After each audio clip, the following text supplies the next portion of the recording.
Today's video is sponsored in part by Vendoo. Hi everybody, and welcome back to my long overdue 4-year Q&A video. I started on Poshmark in August of 2018, and every mid-August I like to kind of celebrate one more year in the books with Poshmark and just in general with my reselling journey, which really formally started around that time. Prior to that time, I had sold on eBay. I've been an eBay seller since the late 90s, but I was always pretty inconsistent over there. August started my official part-time reselling journey.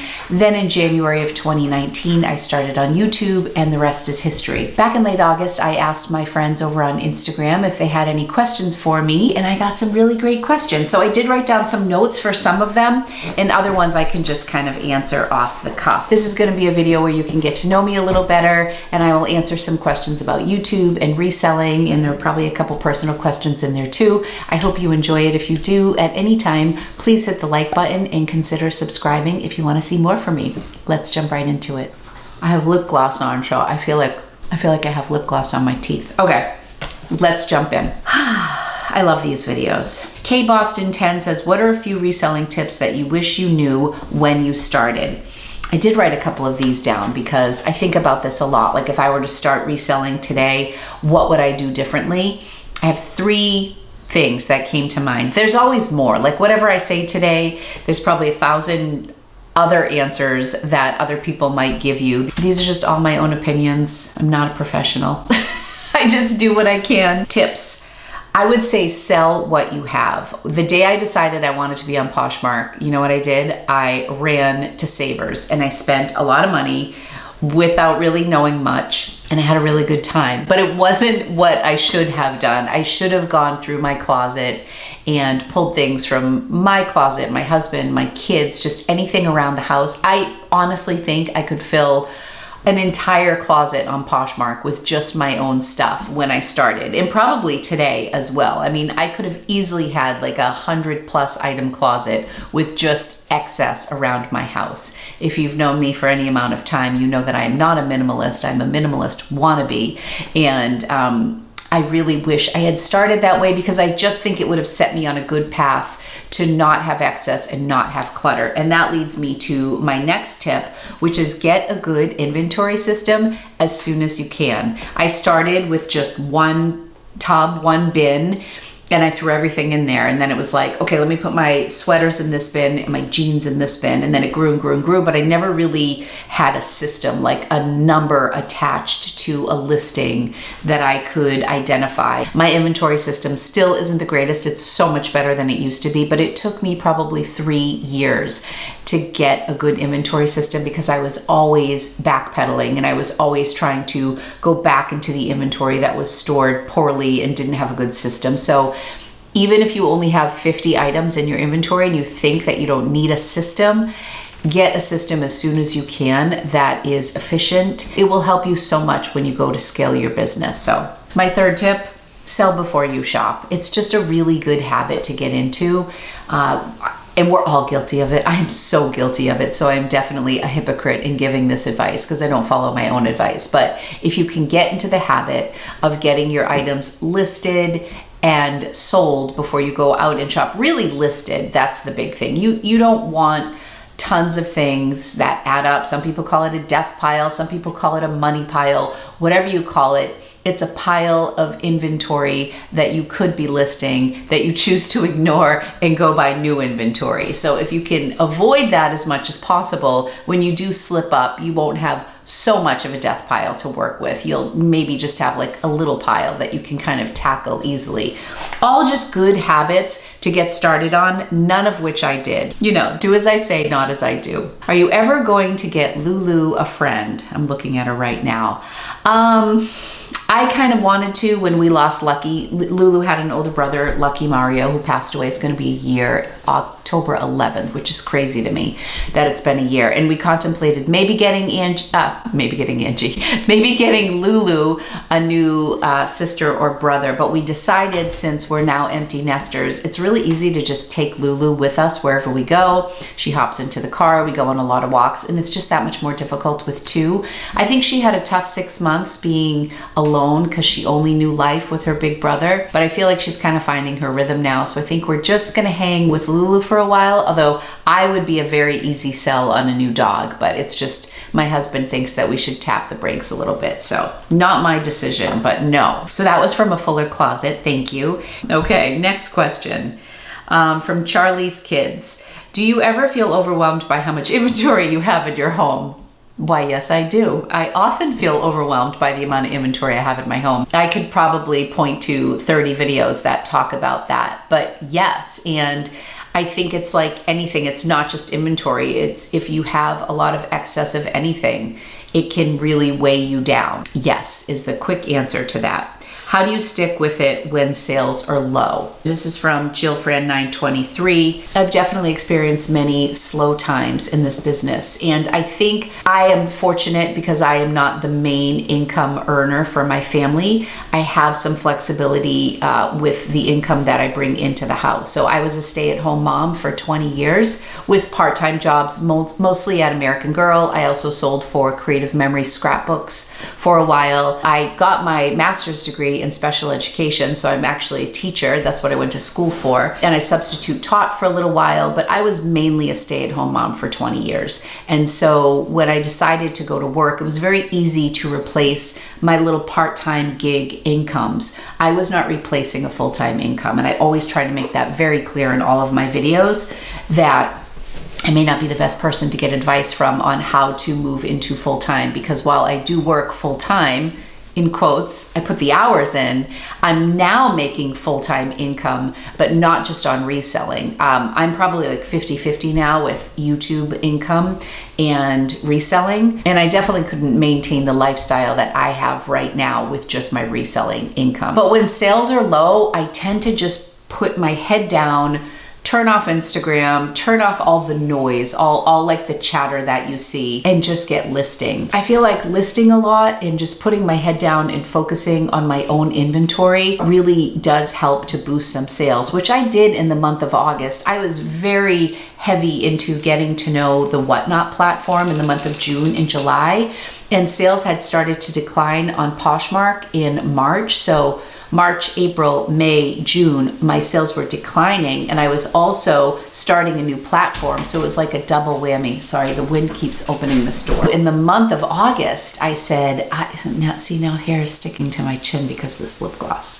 In the month of August, I said, I really need to get back to focus on Poshmark. So I did, and I relisted some stuff. I went into my inventory. I took out some old things. I sent out a bunch of offers. I sent 50% off offers on anything that had been in my closet for more than 3 months. And I did like $1,700 in sales in 24 hours. Now, that's not a guarantee that if you do a big sale that you'll make a lot of money, but there are definitely ways to reinvigorate your business. And I think it requires some focus and some thick skin and trying not to see what everybody else is doing. Focus on the brands that sell for you. So here's a good example. I used to talk about this brand Bagolini all the time. I used to always pick Bagolini up, and then the pandemic hit. And Bagolini is kind of a travel bag. It's a very lightweight nylon bag, typically crossbody, lots of pockets. They're great travel bags. So during 2020 and 2021, those sales really slowed down. I wouldn't necessarily say that that was a great brand to pick up. I just looked on my Poshmark closet recently because I had a Bagolini bag, and I was like, should I just kind of sell this on Whatnot and take whatever I get for it, or should I try to get that $20 to $30 price point on Poshmark and eBay and list it? And then I looked in my solds and I realized that I had sold every one of my Bagolinis that I had ever listed. So I said, you know what, I'm going to list this one. And so I think it's important to look at your own inventory, because I think if you asked a lot of people, they would say Bagolini's kind of a meh brand. Do what works for you. I kind of have had good luck with Bagolini, so I'm going to list my Bagolini bag because I have had good luck with it. So look at your own inventory, look at what sells for you, look at what you have access to. I live near Boston, so I am very fortunate, and I get good brands close to the city. I hear from a lot of you who may not have access to good brands that it's tough to go thrifting. So maybe you're somebody who's going to be a bread and butter mall seller, and Ann Taylor Loft is your best selling brand. Lean into that. Do what works for you.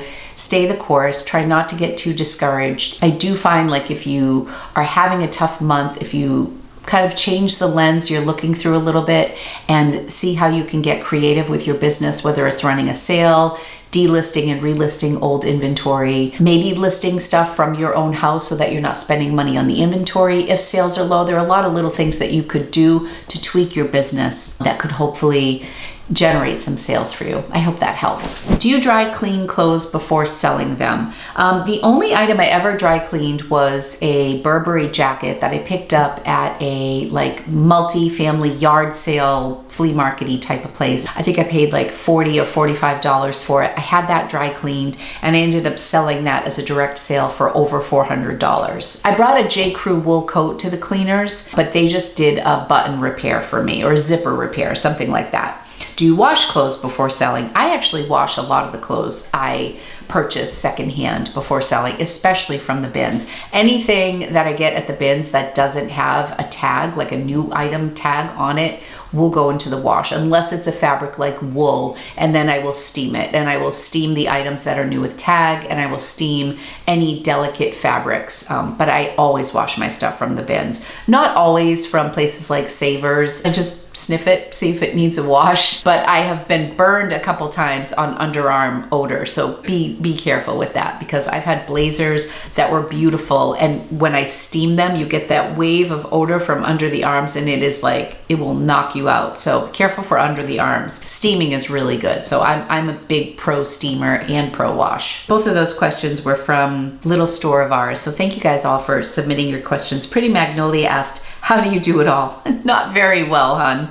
I tend to have a lot of balls in the air, and I tend to miss a lot. This month in September, I can't even count how many mistakes I've made, how many cases have been opened. I did a buy one, get one free shoe sale, and I switched up 2 of the orders. And I think that's what happens when I have a lot going on. I feel like as much as I do, I really do enjoy it, and I think that's how I keep the pace that I keep, is that I really love YouTube and I love reselling. So those are the things that keep me going. I was not a super motivated person before. Like, I consider myself a hard worker, but I was not like Miss Diligent. I just happen to really love what I do. So that really pushes me. And I also make a lot of mistakes, and I also have a lot of help. I say this a lot. I have to give my husband, Jay, some huge kudos here. He works from home, so he works in our bedroom. He has his whole desk set up there. We have our washer dryer like off of our bedroom. He does all the laundry in the house, like 100%, unless I go to the bins. He doesn't do my bins laundry,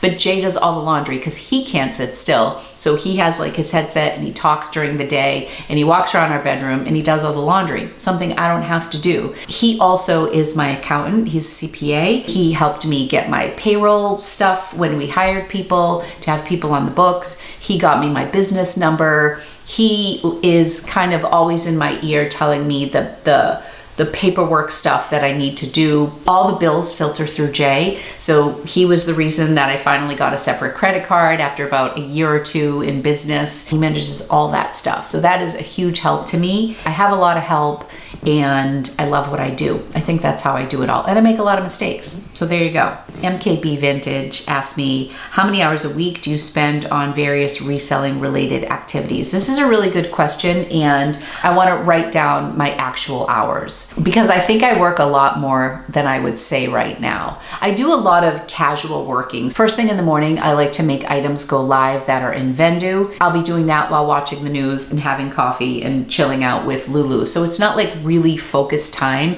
So I feel like I kind of half-ass a lot of things as far as my hours in a day go, where I'm not like full on work, but I'm not full on off the clock. And that can get kind of tricky for me. So I want to start documenting how much I'm actually working and just do a better job of tracking that. But I would say I probably work 50 to 60 hours a week. if I'm being really honest, because I do 2 YouTube videos. In the past 2 months, I've been doing maybe 2 Whatnot shows a week, sometimes 1, sometimes 2 Whatnot shows. Those take a lot of prep, and then the shipping takes a lot of time, and then I have all my reselling stuff. So I feel like I'm juggling 3 major things, being Whatnot, YouTube, and traditional reselling stuff. So I feel like I've been putting in a lot of hours, especially the past few months since my kids are all out of the house. If you guys are new here, I have 3 children. My son Anthony's 23, Angelina will be 21 in December, and then Rocco's 18, and they're all out of the house now. Rocco's a freshman in college, and so now I have all this time, and I am just working a lot, but happy. I couldn't put these type of hours in when the kids were all home. It just wouldn't work. So I don't have a great answer for that because I've never actually tallied it, and I don't know if I want to know, but that is something I do want to work on. I want to start tracking my sleep and tracking my work hours. Jamie Poshmark asks, what are your thoughts on liquidation? Sometimes I wish I could do liquidation. I'm just not really good at staying on top of inventory. And for me, I'm really passionate about thrifting. I love the bins, I love the hunt, I love sharing my finds and excitement with you, and I think that liquidation would take all of that away. Not that there's not excitement when you get your pallet in and you start going through it, but I know myself well enough to know that I need to really enjoy what I'm doing. I tried Amazon last year. I'm still technically on Amazon. I still have items there. I'm still selling items on Amazon, but I haven't sent them in order, I think, since like January or February.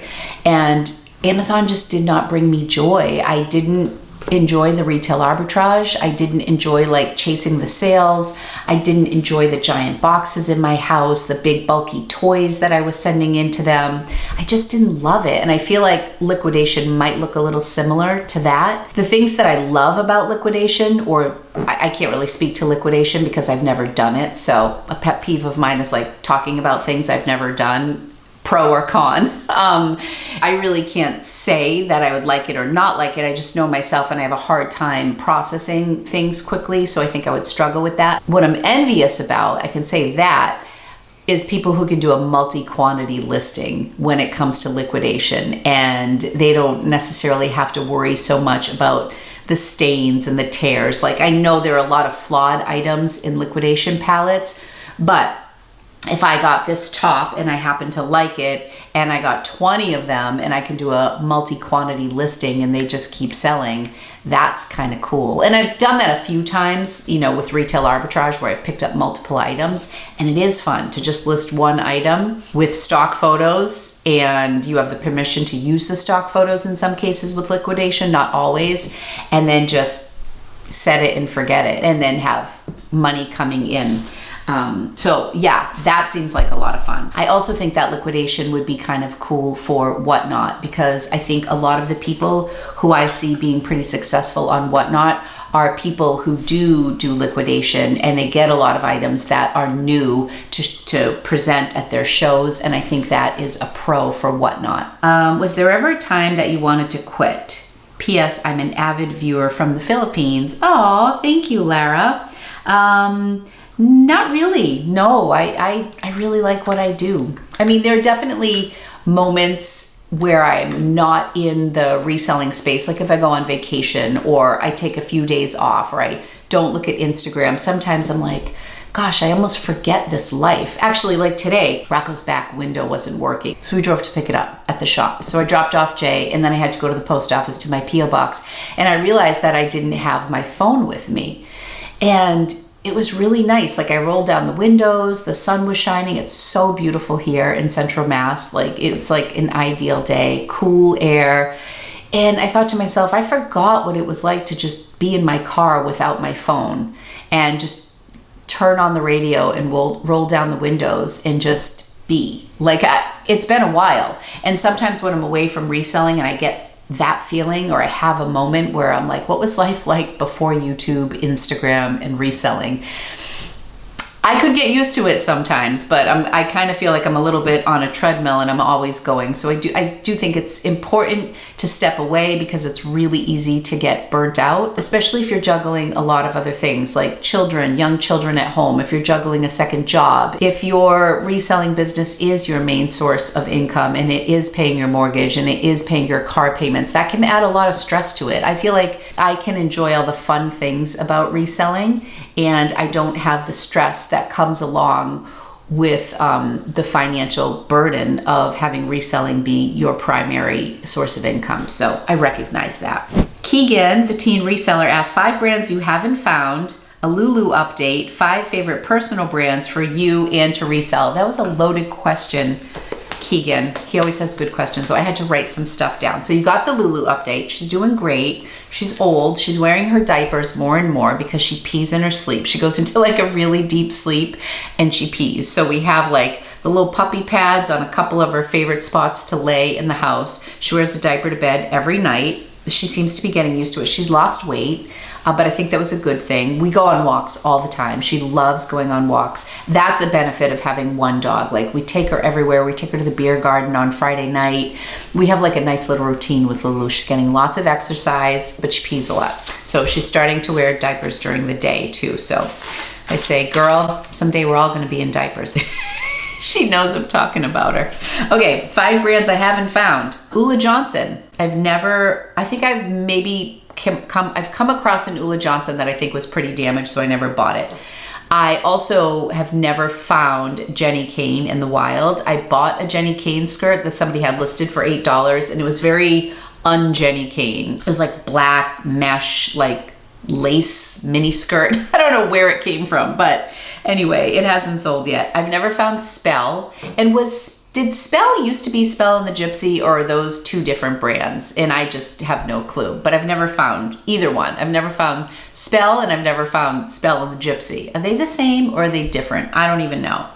I've never found Chanel, which is definitely on my bucket list. And I've never found Louis Vuitton. I mean, found, like I think they've been in cases behind the counter for $500, but I've never just like stumbled upon, like I've found Gucci shoes, I have like found Gucci bags, but Chanel and Louis, they're still on my list. 5 favorite brands for me and brands to sell. There's a little bit of an overlap. So for me, I wrote Birkenstock because I just got these Birkenstocks today in the mail and I love them so much. I've been wanting these for so long and I finally just bought them. They have the big buckle, the gold buckle. These literally haven't even been outside yet. I love Birkenstocks and I always had the one between the toe for a long time. I've never had this like Arizona style. I think that's what this is with the big buckles, but I love the gold buckles. So I love Birkenstocks. I can't ever imagine not having a pair of Birks.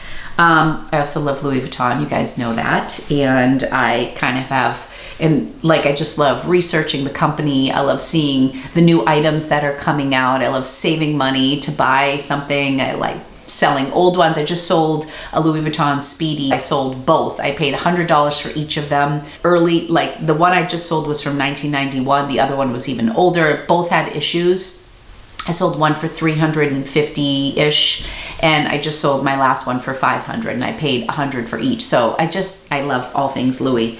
I love Lululemon. I know that's a real basic girl thing to say, but when I think of like what I grab from my closet on a consistent basis, it's my Lululemon leggings, like just the black ones with the pockets. I'm not a big Align girl because your girl needs a little more compression. I need something to hold me in. I like the Wonder Unders and the Run something. I don't know. I get a lot of them thrifted, but I love Lululemon and I love Johnny Was. I don't have a ton of Johnny Was, but I admire it. And I think that if money were not an issue, I would buy a ton of Johnny Was. Things I love to sell. I love to sell Ibex, Smartwool, Pendleton, and I also love Madewell for me, and I love to sell Madewell. So all those brands that I just listed, I love for myself, and I love to sell them as well. Great question, Keegan, thank you. I'm trying not to be so chatty on every question because I know this is going to be a long video. How do you manage your schedule? I can't seem to find balance that I'm happy with. I'm not a great person to talk about balance.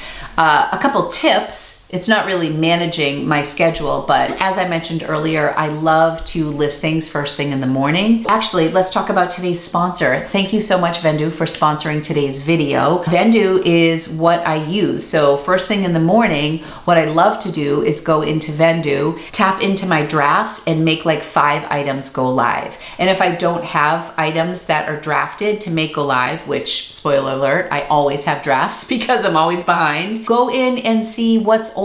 Vendoo has this really cool feature that they have a clock that pops up for items that have been listed for more than 60 days, and you can adjust that. So you can make it pop up at a different time, but I think the default is 60 days, and that's what I've left it at.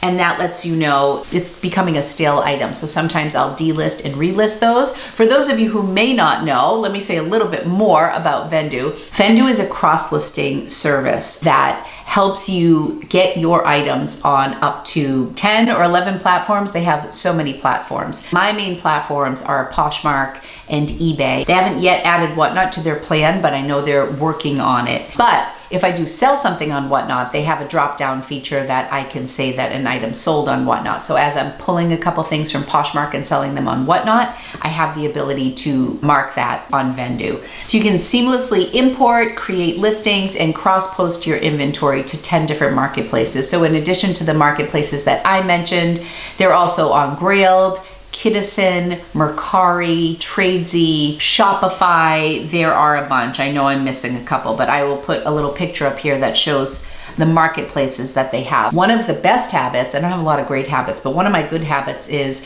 as I'm drinking coffee in the morning, watching George Stephanopoulos on Good Morning America and Robin, I just list 5 items. And once I get 5 items done by like 7:30, 8 a.m., I kind of feel accomplished. I'm like, if I do nothing else today, I listed 5 items, and it makes me feel really good. This October is 3 years that I've been using Vendoo. It's just become such an integral part of my business. They have a bunch of different plans. You can do up to 5 listings every month for free if you want to give it a try. If you do want to try out Vendoo, click the link in my description. You'll save 25% off your first month of service. Ask me any questions. I'm happy to answer. They have great customer service. They were like a virtual company before the pandemic. My contact people are in Colombia and they're in Washington, D.C. There's someone from the company who's right here in Massachusetts. So it's really cool, and they are just always working to make our lives as resellers better. The ability to cross-post to different platforms basically pays for this service on a monthly basis. And even if you're not selling a lot, like right now I have about 1,200 items on Poshmark,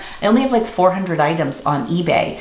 So far this month on eBay, I've made over $600. On average, I make between $800 and $1,000 on eBay. And without Vendoo, I wouldn't be cross-listing. I just know that I wouldn't. Not that you can't cross-list without it. It just makes your life so much easier, in my opinion. One of the questions coming up is like, how do you amp up your business? I think this is a great way to scale your business without buying more inventory. So instead of having more inventory on one platform, you take the inventory that you have and you get it out to a lot of different platforms, and you get a lot more eyes on that inventory without spending the money on more inventory. Thank you, Vendoo, for sponsoring today's video. And now let me get back to the question at hand. I got distracted there with my sponsor. Oh, we were talking about balancing a schedule. Yes. So I like to list things in the morning. For me, most of my YouTube videos go live either Sunday, Monday, and either Wednesday, Thursday. I know that on Wednesdays, I spend a lot of time editing my videos, and then I've also added Whatnot to the schedule. So I feel like as I get busier, my time gets more defined. Like I've been doing Sunday morning breakfast club for Whatnot. So I know that I have a Whatnot show on Sunday morning, and then I know I have a video that I want to go live that night. So I have to do most of my editing on Saturday for Sunday video to go live. Wednesdays, I usually edit all day long, and then that video goes live on a Wednesday. Monday mornings are very much dedicated to shipping, because usually I have a lot of shipping on Poshmark and eBay after a long weekend anyways, or any weekend. And then you add a Sunday morning Whatnot show to the mix, and I am shipping a lot on Monday morning. So my friends know if it's a Monday morning that I'm probably shipping and I probably can't do anything. I've also gotten to a point in my career where I have dedicated days for thrifting. I used to very casually thrift all the time. And that was before my YouTube channel was where it's at today. It was before Whatnot. I just had more time to just jump into Savers, and I have access to wonderful thrift stores around me. I just don't have time anymore to thrift. So my thrifting is very deliberate. Like I have a rummage sale that I knew I was going to, and it's happening Friday. It will have already happened before this video goes live. But that was on my calendar for 2 weeks. There are times that I stumble upon things like the Nordstrom rack sale. I wasn't planning on going to that. I heard about it on Thursday, Friday. I made a point to go Saturday morning. I plan my trips to the bins because I usually go with my girlfriend Kim. I have gotten into the habit of planning my thrifting, planning my YouTube videos, planning my Whatnot videos, and then everything else kind of fills in the blanks. I would say figure out what your priority is. It may not be YouTube, but figure out what it is that needs to get done first, what your priorities are, and then try to go from there. You have your jar and you fill it with the big rocks first. Those are all your priorities. And then you can like pour the sand in, and that's the stuff that trickles around the big things to get you to what you need to do. Like take care of the big rocks first. The extra stuff that you do might be gravy. Best suggestions for major growth in your business, jumping from part-time to full-time. I do think that listing is really important. I think sometimes just looking at your numbers. I used to do closet consultations with people, and I would say figure out where you are right now. I know with Vendoo, they have analytics. I can see how many items I'm listing in a month, and I can see what my average selling price is. You look at your analytics, or you somehow figure out, currently I'm listing 50 items a month, and my average selling price is $20. So if you listed 50 items and your average selling price is $20, that's about $1,000 in sales per month. Now you say, well, what's my average cost of goods? Well, my average cost of goods, say, is $5, and I bought 50 items. So now you have to subtract $250 from that $1,000. You with me? So now we're at $750. That's 50 listings a month that you pay $5 for, and you average $20 in sales. And I would do this math with my clients, and everybody's number is different. Some people are listing 100 items and their average selling price is $15. Some people are listing 75 items, their average selling price is $75. It doesn't matter. What you need to do is figure out what your number is. You're making $750, clearing that in a month, doing 50 items, and you say, well, in order to be full-time, I need that $750 to be $3,000 or whatever the number is. So before you were doing 50 listings a month, now maybe you need to do 200 a month. And then if you do 200 a month times $20, now you're at $4,000.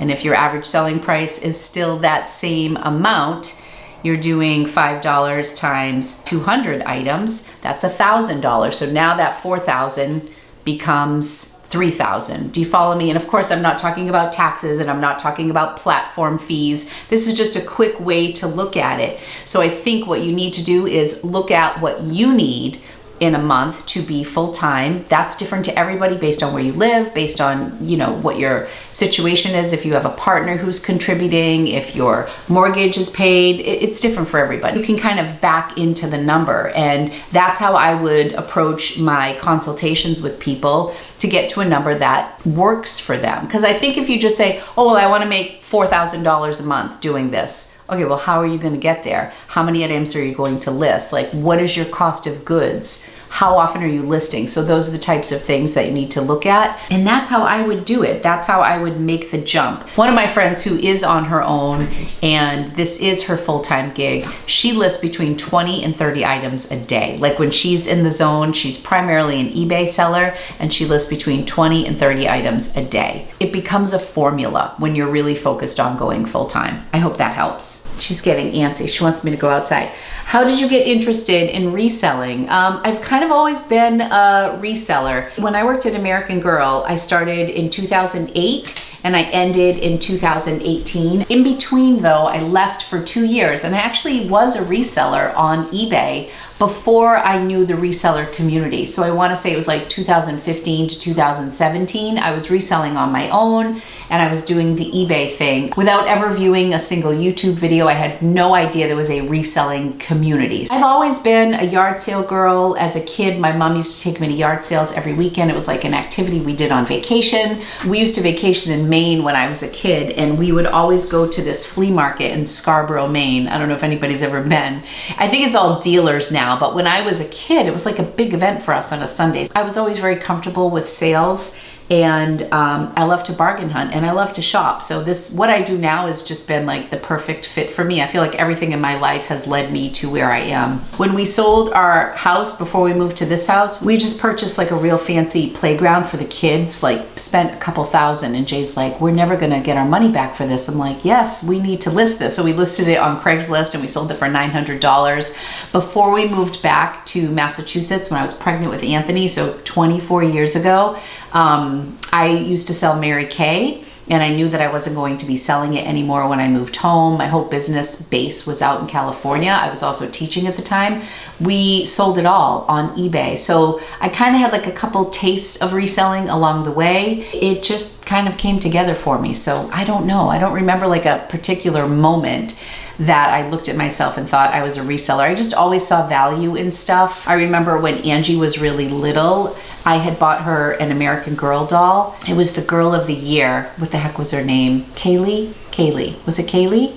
And then the year after Kaylee's year, there was a dancer, and she had dark hair, and her name was Marisol. And I wanted that so badly for Angie, but I had already bought the other one, and Angie was like 3. She wasn't even interested. So I sold that doll for a profit so that I could buy Marisol for Angie. So like I always was kind of wheeling and dealing, and then it just kind of took on a life of its own. What is the most valuable item you have ever thrifted at the bins? This is from Reselling Mary Ellen. I'm sorry, I haven't been saying the names. What's the most valuable item you've ever thrifted at the bins? I looked at sales really quickly, and I didn't have access to my eBay sales, but 2 things stand out. On Poshmark, I sold a pair of Burberry boots. That's kind of a recent purchase. It was this year for $235. Were they in a bundle? I can't remember if they sold for a little bit less than that in a bundle. But I had found one boot at the bin, and somebody else had the other boot, and I paid him 20 or 30 bucks for the boot, and then I sold them as a pair.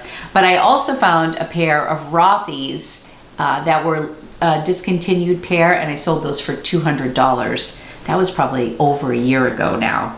That's off the top of my head. I also found 2 Givenchy bags that I sent to the Real, and they both sold at the Real. So I didn't make as much profit, but they both sold, I think, for over $200. So yeah, fun things at the bins. I'm sure I'm forgetting something, but the bins queen, my girl Rafaela wrote, proud of you. She's so sweet. She didn't ask me a question. She just said that. Rafaela is actually the person who got me into reselling as I know it now. We worked together at American Girl, and she's part of my story. She was leaving American Girl to pursue reselling full time, and I'm like, what do you mean reselling full time? Like what I did on eBay, basically? She's like, well, yeah, but there's Instagram, there's YouTube. She had done a few YouTube videos at the time, and she kind of introduced me to this world before it really had a name for me, you know? But I was just kind of doing it in my own way, but she introduced me to it. So love you, Raf. Thank you. Ever just want to give up because sales are not where you want them to be? I feel sad when I get these questions because I feel like somebody's feeling this way. Sometimes I feel like I should probably take a step back or work less hours or take a deep breath or, you know, just take a break. But I've never wanted to just not do it. Is Whatnot your favorite selling platform? That's a good question. It is not. I don't dislike Whatnot. I feel like it's kind of like you have 3 different kids. No one kid is your favorite. You love them all for different reasons. That's kind of how I feel about Whatnot. Has been amazing. I feel like at this stage of the game, September 15th, 2022, I feel like Whatnot has the most supportive community. I've seen crazy things happen on Whatnot, from fundraising to just people being there for people's first shows to random people being moderators for you just to help in the chat.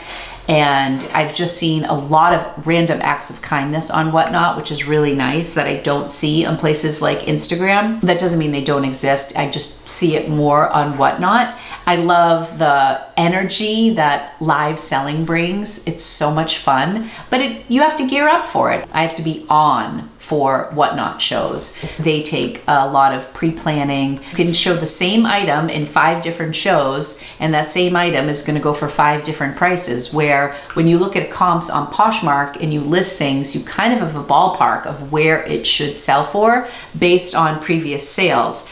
If you don't have the right buyer in your room for Whatnot, it can stink. And I think it's a particular tough struggle for people who are new on Whatnot trying to sell stuff. They may not have many people in the room. So there's definitely a big learning curve, but I really love Whatnot for so many different reasons. But is it my favorite? I don't know. I enjoy it, but I don't know that I would call it my favorite. What's your favorite city on the East Coast? That's an easy one. Boston, of course, of course. I'm Lori's Boston Found. I do love Boston. Even if I wasn't from here, it would still be my favorite city, especially this time of year. Fall in the city, it's just amazing. It's also beautiful during the holidays. I love the North End, the Italian section of Boston. I love that it's on the water. I love the restaurants. I love the people. I love Boston. Love it. How long did it take you to get to 1,000 subs on YouTube, thinking about starting a channel? Oh, awesome. Congrats on that. It took me 10 months. So I started January of 2019 and I got monetized somewhere in October, so roughly 10 months. I remember I was kind of oblivious and my son Rocco said, Mom, I really think that you might be close to being monetized. Like, I didn't even think about being monetized when I started on YouTube. It was just kind of more of, Lulu's here again. It was more of a creative outlet for me. And then, you know, I kind of gained some momentum and started to gain a few followers. I must have hit the 1,000 subs around October and I applied. I remember Rocco filled out the AdSense, the Google AdSense application for me. I was really oblivious when it came to that, which makes me so happy because now I look at my analytics more than I should, and I miss the days where I was just doing YouTube because it was just fun and I wanted to share my finds with people. But Rocco is the one who actually filled out the application for me. From the time that I hit 1,000 subs to the time that I got the 4,000 required watch hours was just like a week or two. So I was monetized after 10 months. Good luck to you, and I think that's really exciting if you're gonna start a new channel. What camera do you use for filming YouTube? I use the Sony, what is it? The ZX50? ZX50 is what I'm filming on right now, which I really love. It's a very compact camera. Started with the Canon EOS. This is the M50, which is a great camera. This Canon is wonderful too. This has a detachable lens. So if you're looking for a camera that you can build on and lots of options with lenses and stuff, this might be a better fit for you. I liked the Sony because it was compact and I felt like I could take it more places. Then I could be a little bit more subtle when I'm in public with the Sony than I can with the Canon, but they're both wonderful. This has like an autofocus that I really like. One of the features, this is like a specific vlogging camera, like when you come in close with something, if I go like this, it like focuses pretty quickly on this camera. It takes a little more time on the Canon. I haven't shot with the Canon in a while. I thought I was gonna sell it and then I couldn't part with it. I think that's it. Thank you guys so much for being part of my journey here. 4+ years on Poshmark. Things have changed a lot since I started. I anticipate that they will continue to change moving forward. I really do appreciate everybody who watches my videos here on YouTube. It's hard to mention my reselling journey without talking about my YouTube journey, because at this point they really go hand in hand. So I appreciate each and every one of you who has supported this channel. It means the world to me. And I hope I answered some of your questions. And I always say, I definitely don't have all the answers. So I encourage you to look at your own numbers and see how things are working for you. Check out some other YouTubers and see what they have to say about these sort of things. And overall, enjoy the journey, work hard, stay curious. I wish you all so much success with your reselling journey. Thank you guys so much. I love you, and I'll be back soon with another video. Bye. Thanks again to Vendoo for sponsoring today's video. If you'd like to give Vendoo a try, be sure to click the link in my description to receive 25% off your first month of service.